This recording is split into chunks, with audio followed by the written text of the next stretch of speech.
Que fait-on lorsque, quelques années après sa formation, on contracte une grave maladie professionnelle qui nous empêche de continuer à travailler ? Comment fait-on pour continuer à nourrir sa famille ? Comment peut-on survivre soi-même dans un monde où la protection sociale n'en est qu'à ses débuts ? On pose ici la première pierre d'un empire commercial. C'est du moins ce qu'a fait Karl Albrecht Sr. en éduquant ses fils d'une main ferme entre les deux guerres mondiales. Alors que d'autres enfants vont jouer après l'école, ses fils, eux, aident dans le magasin qu'ils finiront plus tard par reprendre. L'histoire d'Aldi a toujours été pleine de privations et est assombrie par le kidnapping, la surveillance et l'inventivité. Karl et Theo comprennent très tôt les signes du temps et sont marqués par les circonstances. Alors que Theo fait la campagne d'Afrique et est fait prisonnier par les Américains en Italie, Karl, lui, est encore plus mal loti. En 1939, à 19 ans, il doit s'engager dans l'armée et est envoyé vers la Russie. En 1941, il est grièvement blessé lors de la bataille de Moscou et échappe de peu à l'amputation de sa jambe. Le père décède pendant la guerre et après que la mère se soit également retirée des affaires, c'est aux deux frères de commencer à gérer les affaires. Ils vivent de manière économe et retirée et devraient marquer le commerce en Allemagne de leurs idées, mais des temps sombres les attendaient également.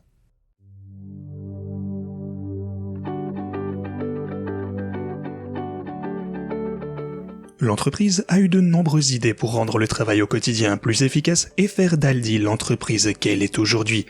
Le début était déjà né de la nécessité et montre l'ingéniosité de l'homme d'affaires Karl Albrecht Sr. Il est né en 1886, il était boulanger de formation. Mais avant même de pouvoir fonder sa propre famille, sa carrière connut un gros coup d'arrêt car il a développé un asthme du boulanger dû à la poussière de farine inhalée.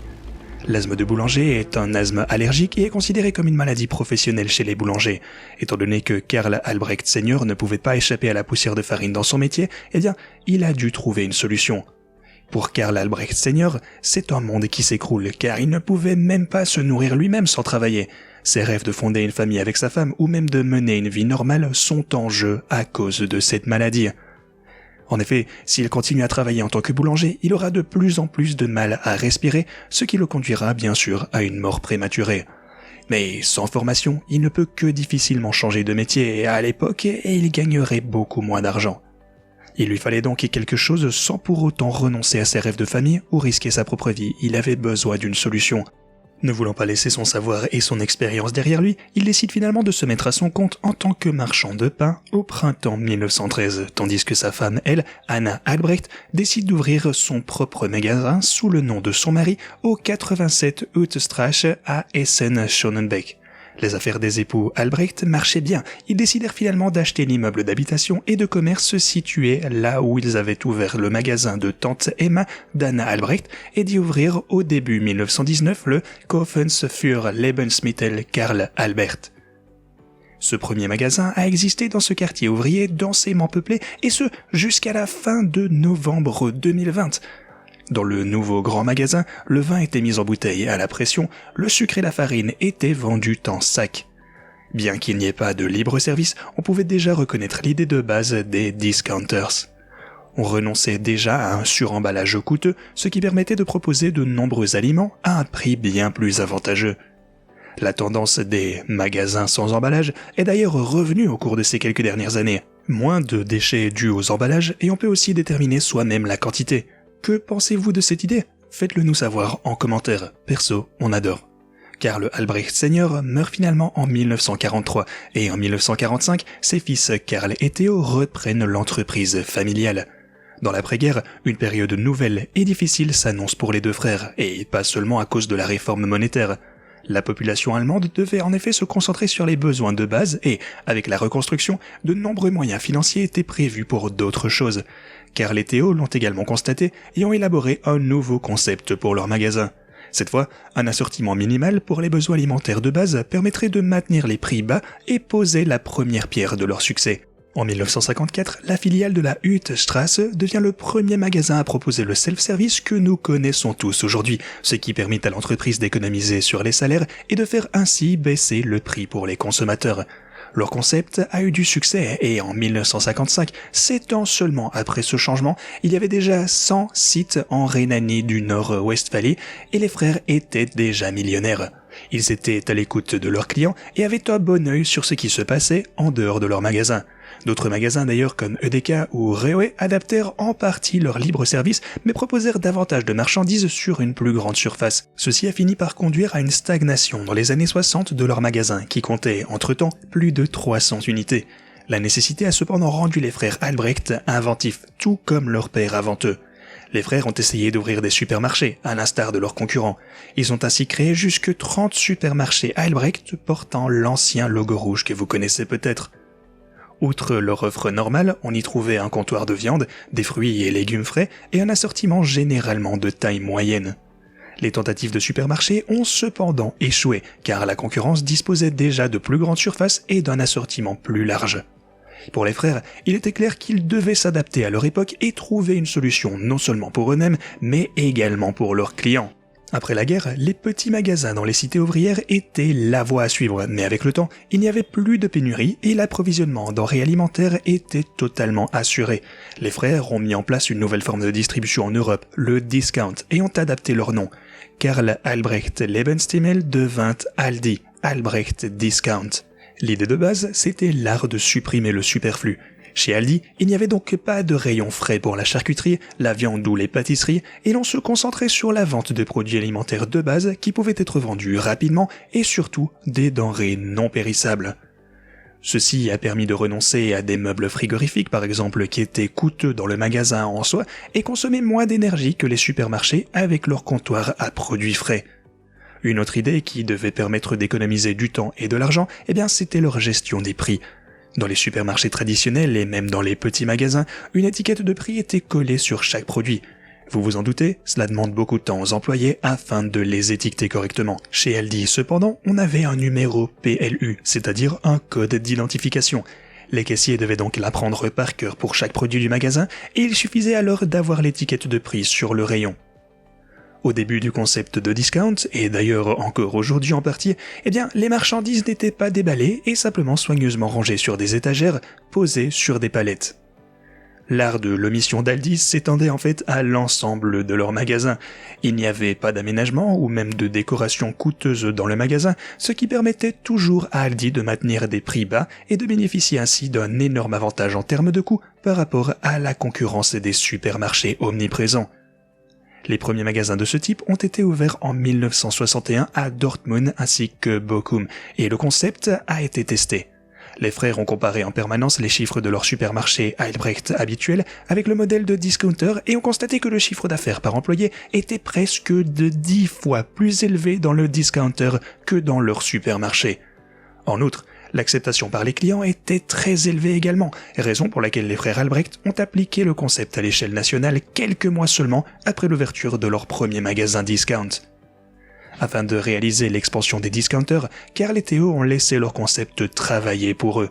Les magasins discount ont été rapidement acceptés et les marchandises se sont vendues extrêmement rapidement.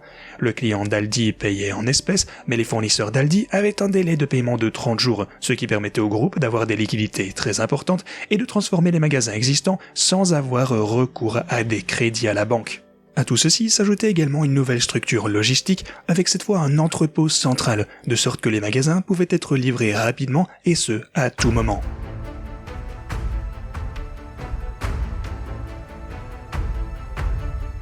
Quand on parle d'Aldi, en fait, on fait toujours deux groupes différents, Aldi Nord et Aldi Sud. La frontière entre ces deux zones s'étend du Münsterland jusqu'au nord de Fulda, en passant par Wermelskirchen, Gummersbach, Siegen ainsi que Marburg. Dans le langage courant, cette ligne est appelée l'équateur Aldi. Aldi Nord comprend également des filiales en Pologne, au Danemark, aux Pays-Bas, en Belgique, en Luxembourg, en France, en Espagne, au Portugal et même aux États-Unis sous le nom de Trader Joe's. Aldi Sud, quant à lui, est présent en Suisse, en Italie, en Autriche et en Slovénie sous le nom de Hofer, en Hongrie, en Grande-Bretagne, en Irlande, aux États-Unis, en Australie et même en Chine. Les magasins ont été séparés en Sud et Nord dès 1961 par Karl et Theo. Selon une rumeur, la séparation des territoires concernait la vente de cigarettes. Theo Albrecht voulait vendre des cigares, mais pas Karl Albrecht. Une autre rumeur dit que Karl et Theo étaient trop différents dans leur manière de gérer les affaires et que c'est pour cette raison qu'ils ont décidé de séparer leur marché. Cependant, les deux frères recherchent rarement la publicité et préfèrent vivre en paix. C'est pourquoi ils n'ont jamais rendu public la véritable raison de cette affaire. Un porte-parole d'Aldi a un jour déclaré qu'il s'agissait tout simplement d'une raison de gestion. C'est d'ailleurs tout à fait possible, car la séparation a permis une croissance extrêmement rapide des différentes chaînes et la concurrence entre elles qui a toujours été un facteur de succès qui était important pour le système de Aldi. Il n'y a cependant toujours pas de différence majeure entre ces deux marchés du Nord et du Sud. Tous deux continuent à appliquer le principe de l'art de l'omission et à faire profiter des clients des économies réalisées. Aldi Nord, cependant, a maintenu plus longtemps et de manière plus conséquente le cap des prix les plus bas et ainsi retardé les modernisations du concept, tandis que Aldi Sud, eux, ont établi plutôt des magasins clairs et modernes.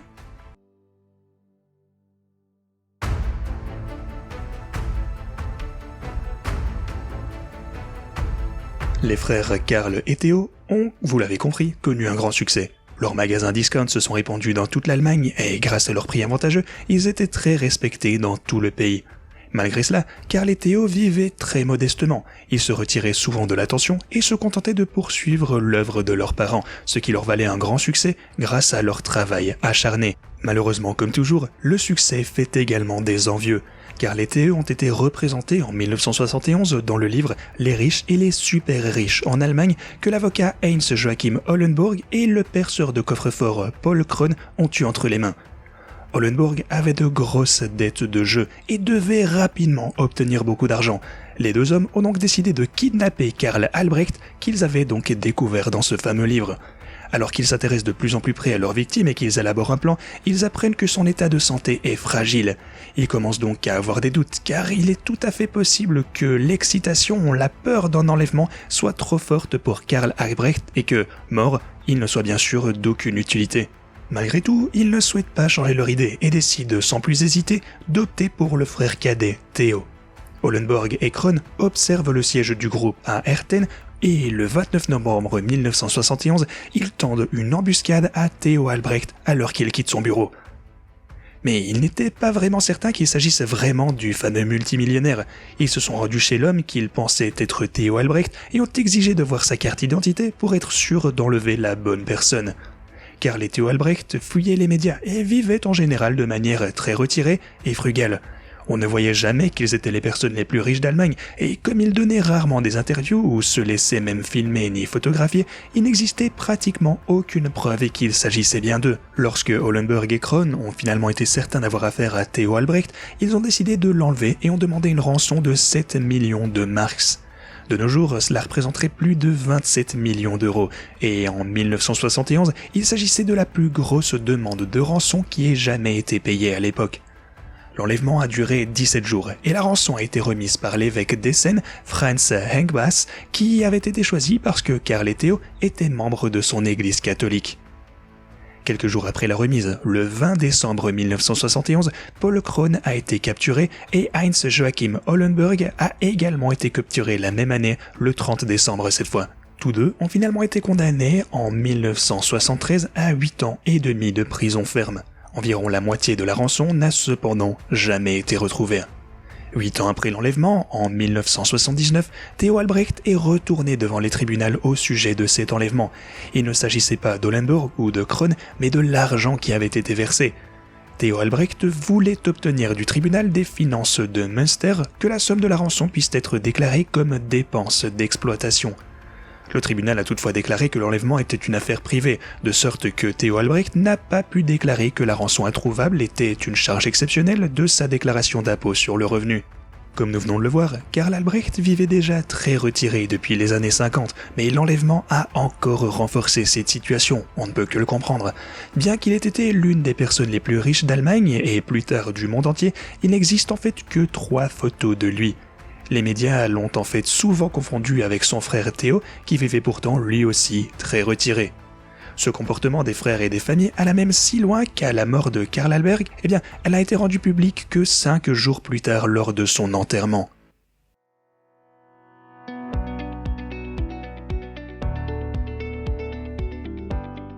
Lorsqu'on parle d'Aldi, on parle automatiquement de produits bon marché, alors qu'en fait, à ses débuts, le discounter assurait la survie de la classe ouvrière, son image a fini par s'imposer. Les gens en Allemagne devenaient plus riches et c'est ainsi que l'image de discounter a commencé à changer de plus en plus. On est passé de produits alimentaires bon marché à des marchandises bon marché avec une légère connotation négative. De nombreuses personnes étaient toutefois tributaires des produits bon marché et dans les années 90, Aldi a également été le premier distributeur à proposer des PC abordables pour la masse. Grâce à Aldi, les familles à revenus moyens et même parfois inférieurs ont pu finalement acheter un PC et même aujourd'hui, Aldi propose toujours des ordinateurs portables, des PC et même des téléphones portables en promotion dédiés à ce même groupe cible. La marque derrière ces produits est Medion, une entreprise de Hesse qui n'est pas une marque propre d'Aldi. Derrière l'entreprise se trouve également l'actionnaire majoritaire de Lenovo en Chine qui soutient régulièrement l'entreprise avec sa technique et son savoir-faire. Toutes ces offres spéciales dans le domaine de la technique ont beaucoup marqué le marché en Allemagne et les directeurs d'Aldi savent exactement comment atteindre leur groupe cible. Mais il y a aussi des produits qui posent davantage de problèmes. Aldi est l'un des supermarchés allemands qui travaille avec Cargill par exemple dans sa chaîne d'approvisionnement, en partie sans le savoir et en partie parce que Aldi est un de leurs clients directs. Cargill ne dira rien à la plupart des gens, mais elle a en fait été désignée comme la pire entreprise du monde.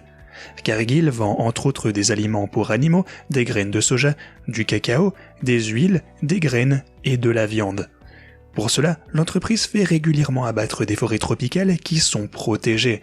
Les peuples indigènes ainsi que les paysans de ces régions sont souvent chassés de force de leurs propres terres, et ce, afin que Cargill simplement puisse y produire. À ceci s'ajoutent régulièrement des cas graves de pollution de l'environnement, l'esclavage et le travail des enfants dans les différentes plantations, et bien d'autres choses plus horribles les unes que les autres. Comme le sujet de Cargill est très vaste, on a également réalisé une vidéo à ce sujet. L'ONG Mighty Earth a en fait réalisé une étude détaillée sur l'entreprise Cargill et a découvert qu'environ 30% de la viande qui est vendue chez Aldi, Rewe, Lidl et dans tous les autres discounters et supermarchés d'Allemagne, d'Autriche, de Suisse et d'autres pays, provient en fait de produits de Cargill. Il est bien sûr difficile de savoir exactement de quel produit il s'agit, la chaîne d'approvisionnement est bien trop vaste, car Cargill est souvent un fournisseur et travaille avec de nombreux produits white label, c'est-à-dire des produits sur lesquels figure une marque propre du discounter. Un produit d'Aldi peut cependant être tracé directement jusque chez Cargill. Butez-la. La margarine est fabriquée avec des huiles de Cargill par Walter Rowe. Et cette entreprise produit également d'autres produits comme par exemple Sana, Sonia, Marina, Deli Reform, Butasan également, nous avons Cremana ainsi que Landkost. Une enquête a été menée par Ocotest et a révélé la présence d'huile minérale dans Deli Reform. La plupart des consommateurs d'Aldi ne savent en fait pas que de nombreux produits sont directement liés au travail des esclaves, mais la plupart du temps, l'indignation est énorme lorsqu'on regarde dans les coulisses et qu'on vérifie finalement leurs fournisseurs. Comme par exemple en 2013, lorsque de la viande de cheval a été trouvée dans des plats préparés de chez Aldi et d'autres discounters. C'était souvent dans la sauce bolognaise, dans des lasagnes ou même parfois dans le goulash que l'on peut trouver de la viande. En vérifiant leurs fournisseurs, il a en fait été possible de trouver rapidement, du moins chez Aldi, le fournisseur qui avait mélangé la viande de cheval à la viande de bœuf, et ce, sans l'indiquer sur son emballage. Même si de nombreuses personnes se sont énervées parce que, on ne leur fait simplement pas avaler du cheval sans leur consentement, le véritable scandale juridique était uniquement le fait que la viande de cheval n'était pas répertoriée dans les ingrédients. Pour Aldi, la viande de cheval est en effet une délicatesse régionale qui, comme le salami, se trouve dans tous les rayons, par exemple en Belgique. Mais la viande de cheval n'est pas la seule à poser problème en Allemagne. Pour sa propre marque, Mein Metzgerei, Aldi Sud mise sur des produits de producteurs de viande Tönnies. L'entreprise a connu des scandales à répétition, de la viande séparée mécaniquement, de la viande hachée mal étiquetée, des caméras de surveillance dans les cabines d'essayage et de graves manquements dans les conditions de travail ainsi que de logement de son personnel. Normalement, chacun est responsable de ses propres conditions de logement, mais chez Tönnies, cela était un petit peu plus compliqué. Les producteurs de viande comptent beaucoup sur la main-d'œuvre étrangère qui est employée dans une structure ramifiée de sous-traitants et qui est donc logée à proximité de leurs usines. Vous voulez voir une autre vidéo sur Tönnies ? Faites-le nous savoir dans la section commentaires si cela vous intéresse, on l'envisagera à l'avenir. Alors, Qu'il s'agisse de margarine ou parfois de lasagne, les problèmes surviennent généralement avec les marques propres et ce qu'on appelle les marques blanches, les fameux white labels. Ces produits sont bien sûr nettement moins chers que les produits de marque et même si Aldi a introduit de nombreuses idées plus qu'intelligentes dans le monde des affaires, quelqu'un doit payer pour ces prix avantageux. Parfois, il s'agit de peuples indigènes dont les terres sont volées afin d'y cultiver des aliments pour animaux destinés à la viande bon marché en Europe. Parfois, ce sont des enfants asservis qui doivent travailler dans les plantations de cacao, et ce, pour que l'on puisse acheter une tablette de chocolat pour quelques centimes, et parfois, c'est le boucher en Allemagne qui mélange de la viande de cheval ou de la viande séparée mécaniquement bon marché à sa viande de bœuf, car dans la viande hachée, le consommateur moyen ne me remarquera jamais la différence d'une manière ou d'une autre.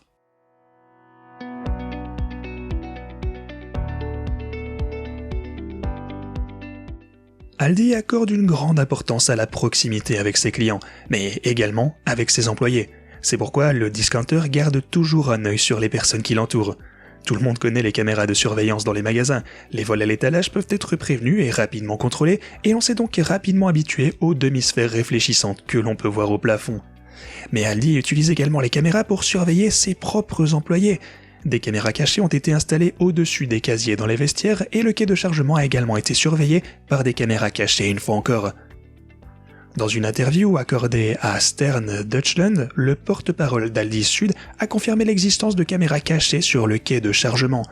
Elles ont été installées en 2003 et ne sont bien sûr pas visibles pour de bonnes raisons. Si l'on connaît l'angle de détection de la caméra, on peut également l'éviter. Cependant, l'ensemble de l'entrepôt n'est pas forcément surveillé, seulement le fameux quai de chargement. Aldi a souhaité ne pas faire de commentaires à ce sujet. De manière générale, le groupe mise sur beaucoup de technologies.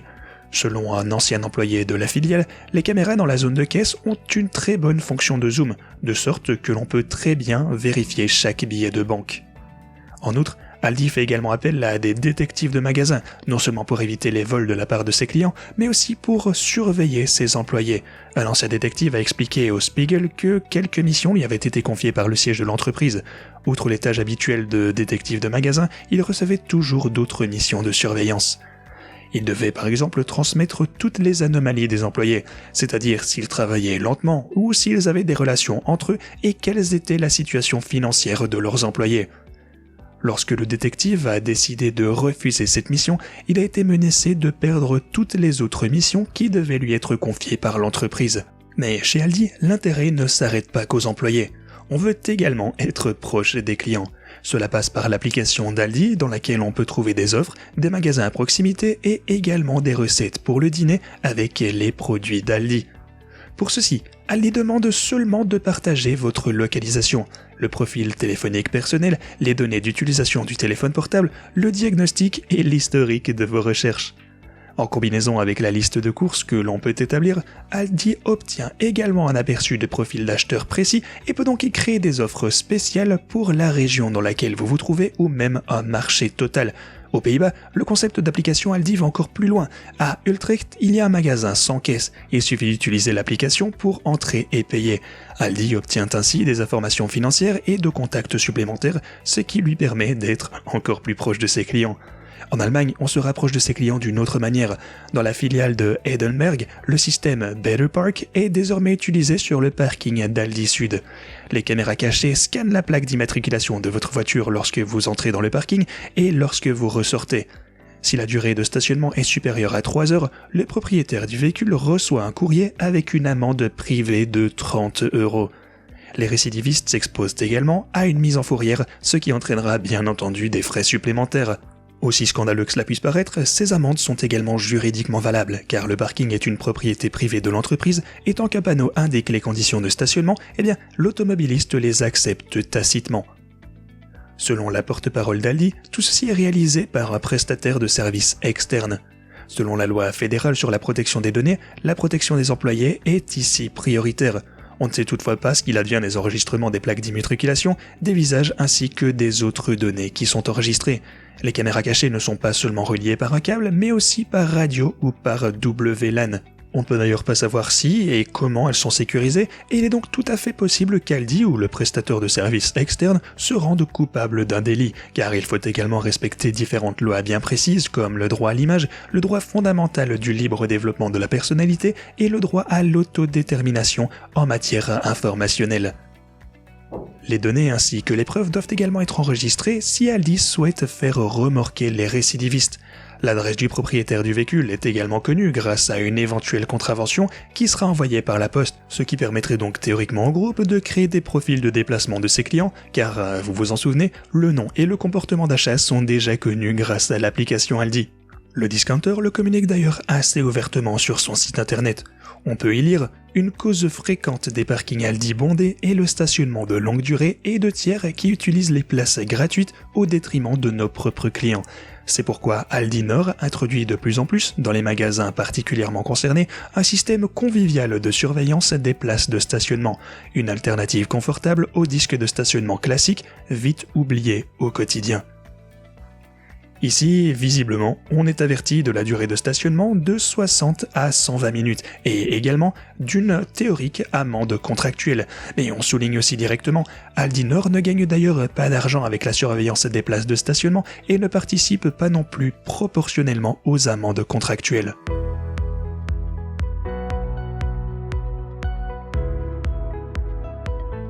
Pour conclure sur le groupe Aldi, qu'il s'agisse d'Aldi Sud ou d'Aldi Nord, il a réalisé de grandes choses au sein de son histoire. En temps de crise, on a vendu à des clients les produits alimentaires de base nécessaires à un prix avantageux et on a toujours été un employeur fiable. Ce sont surtout les idées des frères Carl et Théo qui ont été déterminantes au fil de leur histoire. Leur concept, l'art de ne pas faire, est profondément ancré dans leur propre vie, car ils ont toujours vécu de manière assez discrète et économe.